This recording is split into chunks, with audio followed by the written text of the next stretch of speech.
Okay, in this video we're actually going to do a spec rundown on the iPhone 4S. Now at first glance you're going to say that's an iPhone 4 because on the outside it looks identical to the iPhone 4. But this is an iPhone 4S and we're going to run down the specs on it. Now the inside of this phone is what really has been upgraded. Now just to give you a couple of dimensions on the phone here. The phone is 4.5 inches high and 2.31 inches wide, and the depth on the phone is 0.37 inches in depth here. And it weighs 4.9 ounces. Now if you're using the metric system, the height is 115.2 millimeters by 58.6 millimeters by 9.3 millimeters. And it weighs 140 grams. Now this is a world phone and it makes sense for Apple to make it that way, so they only have to make one model. This is on the AT&T network here in the United States, but this same phone could work on a CDMA network and it could work outside of the country. So the bands on it are UMTS, HSDPA, HSUPA, and the bands are 850, 900, 1900, and 2100 megahertz.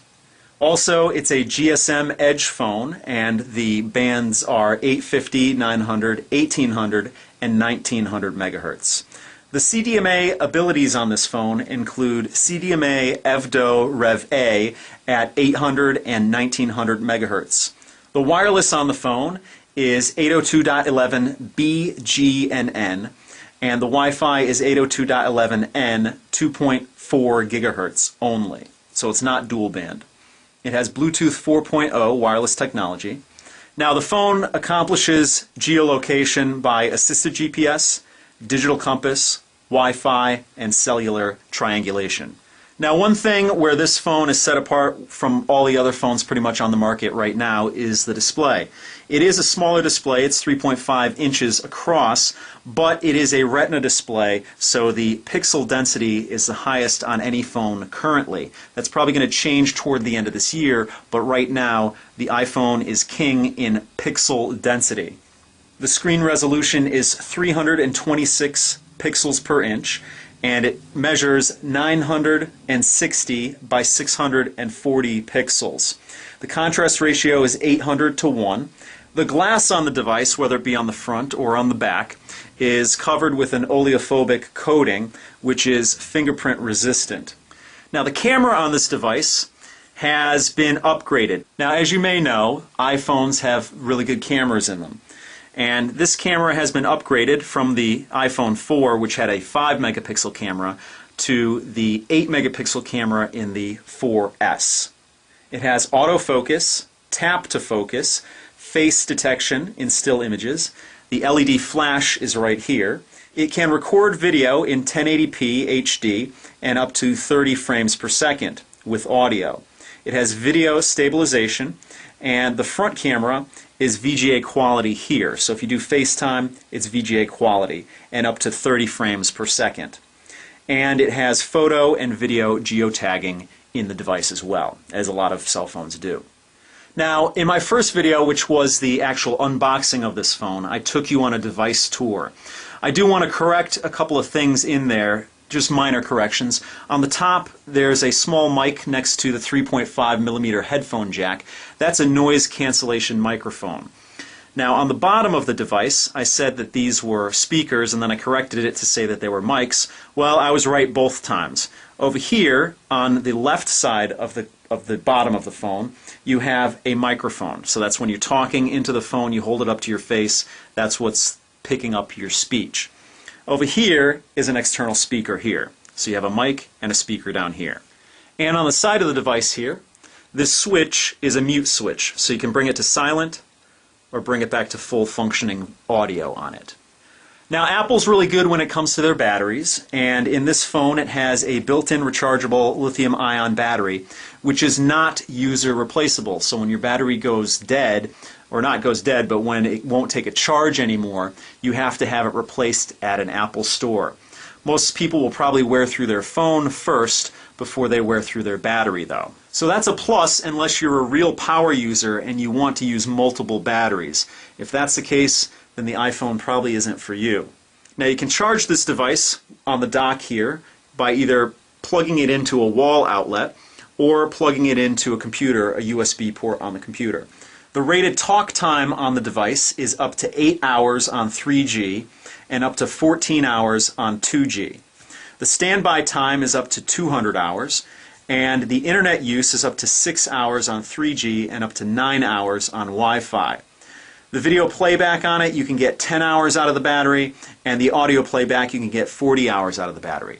These are what Apple sends out as the specs, so your mileage may vary, but that's what it's rated as. Now you can actually display this on your television set, and you can do that with AirPlay. Now if you have an Apple TV, you can use AirPlay because you just basically fling whatever's on this device to the Apple TV and it displays it on your television set. You also have video mirroring and video out support up to 1080p with Apple Digital AV Adapter or Apple VGA Adapter, which are sold separately. You have a video out support at 576p and 480p with Apple Component AV cable. You also have 576i and 480i with Apple Composite AV cables, which again are sold separately. Now obviously, as I showed you in the unboxing, the device comes with headphones. You have Apple earphones with remote and mic, and the frequency response on those headphones is 20 Hz to 20,000 Hz. You have a couple of different sensors in here. You have a 3-axis gyro, an accelerometer, a proximity sensor, and an ambient light sensor. The system requirements on the phone are an Apple ID, internet access, and syncing with iTunes on a Mac or a PC.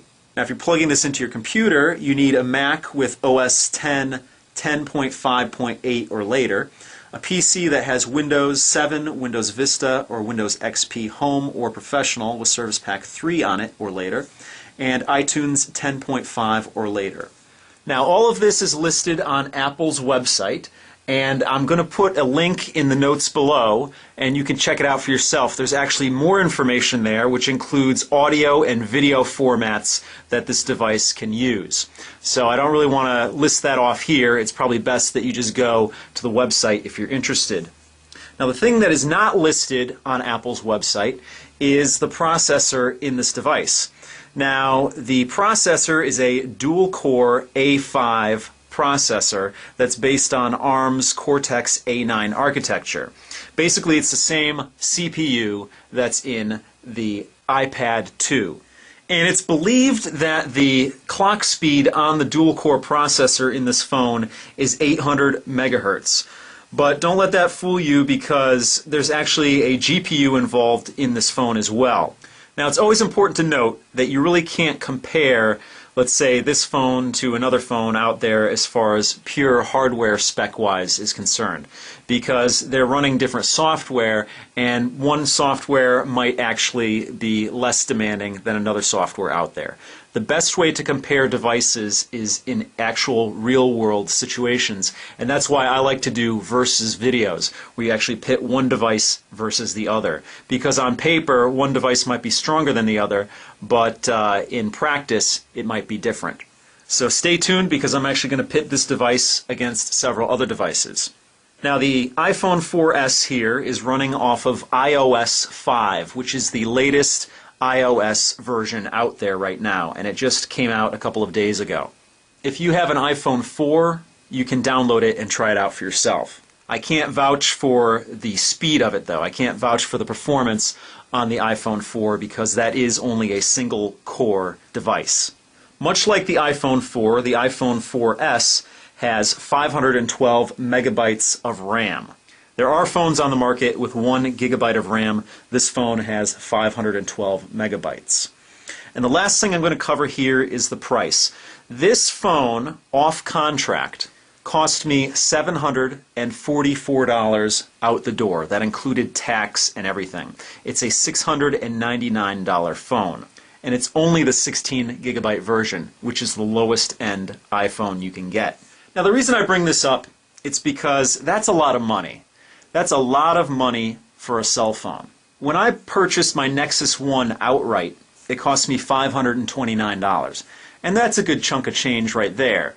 But $744 is a lot of money. And for people who are in the middle of their contract, like myself, it's really a deterrent to getting, maybe switching over or, getting a new iPhone. It's really a lot of money. And I don't begrudge any company for making money, because that's what companies do. They're in the business of making money. So I don't begrudge them at all. But $744 is quite steep, and some might consider overpriced. I'll tell you this right now, if I did not have this tech channel, I definitely would not have put down $744 for any phone. So that pretty much does it for this video. Like I said, you can check in the description below if you want to delve a little bit deeper into the video and audio file formats that this device uses. And stay tuned for more videos that I'm going to do on the Apple iPhone 4S.